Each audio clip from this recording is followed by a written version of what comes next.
आजपर्यंतच्या तपासामध्ये खंडणी जी मागितलेली आहे ती त्यांना दिली अशा प्रकारचा कुठलाही पुरावा या प्रकरणामध्ये उपलब्ध नाही किंवा खंडणी मागितल्याचा पण पुरावा या प्रकरणामध्ये उपलब्ध नाही. सर, उद्या वाल्मिक कराडाचा जामीन अर्ज करण्यात येणार, नेमकं काय उद्याची सुनावणी असणार थोडक्यात माहिती द्या.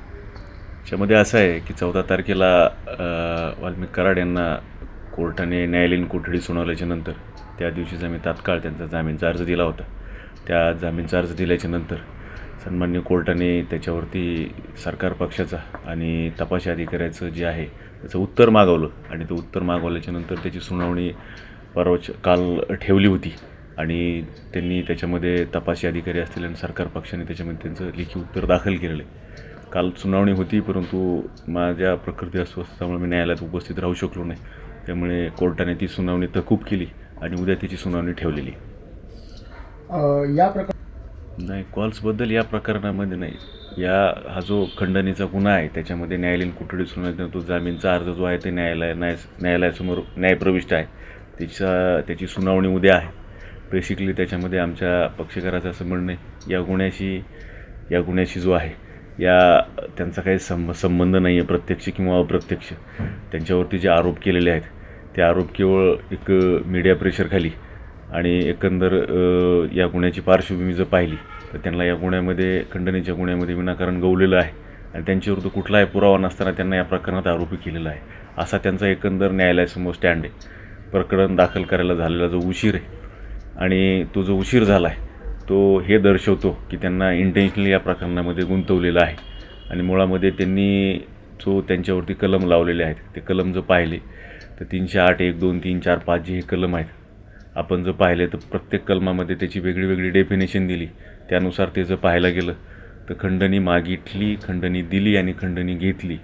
याच्यामध्ये हे जे प्रकरण आहे खंडणी मागितल्यानंतर कुठेही आजपर्यंतच्या तपासामध्ये खंडणी जी मागितलेली आहे ती त्यांना दिली अशा प्रकारचा कुठलाही पुरावा या प्रकरणामध्ये उपलब्ध नाही आहे किंवा खंडणी मागितल्याचा पण पुरावा या प्रकरणामध्ये उपलब्ध नाही आहे. त्यामुळे हा आमचा बेसिक स्टँड न्यायालयासमोर आहे आणि हा जो गुन्हा आहे प्रामुख्याने हा प्रथमवर्ग न्यायदंडाधिकारी यांच्यासमोर चालणारा आहे. या 2-3 बाजू कोर्टाने कन्सिडर करून आम्हाला जामीन द्यावा हा स्टँड आमचा न्यायालयासमोर आहे. उद्या न्यायालयात युक्तिवाद आहे. न्यायालय आमची बाजू ऐकून घेईन. आमचा न्यायालयावरती भरोसा आहे आमच्या पक्षकाराचा, त्यांचा विश्वास आहे, ट्रस्ट आहे न्यायालयावरती.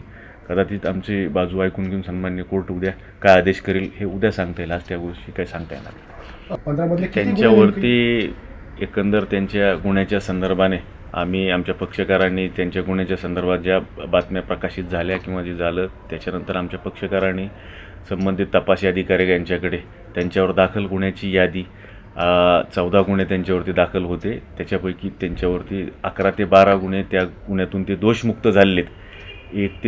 1 ते 2 गुन्हे जे पेंडिंग आहेत ते जे आहेत ते राजकीय आंदोलनाच्या संदर्भामध्ये परळी न्यायालयात पेंडिंग आहेत त्यांच्यावरती. बाकीचे इतर गुन्ह्यामधून त्यांना दोषमुक्त केलेलं आहे याची माहिती तपासी अधिकाऱ्याकडे वाल्मिक कराड यांनी स्वतःहून दाखल केलेली आहे. या प्रकरणाच्या अनुषंगाने कराड यांचा अमेरिकेशी काही संबंध असल्याची पण काही बातम्या समोर येत होत्या, याबद्दल काय माहिती? नाही, मला ते टी व्हीवरनं म्हणजे टी व्हीतल्या बातम्या ऐकूनच समजलं. त्याच्याबद्दल मी काही सांगू शकत नाही, परंतु न्यायालयाच्या समोर असा कुठलाही आजपर्यंत हा भाग आलेला नाही आहे किंवा त्यांचं कनेक्शन आहे किंवा नाही याबद्दल तपासी अधिकारीच योग्य ते खुलासा करू शकतील. परंतु एक प्रकर्षानं सांगतो, न्यायालयासमोर हा कुठलाच विषय आजपर्यंत आलेला नाही आहे.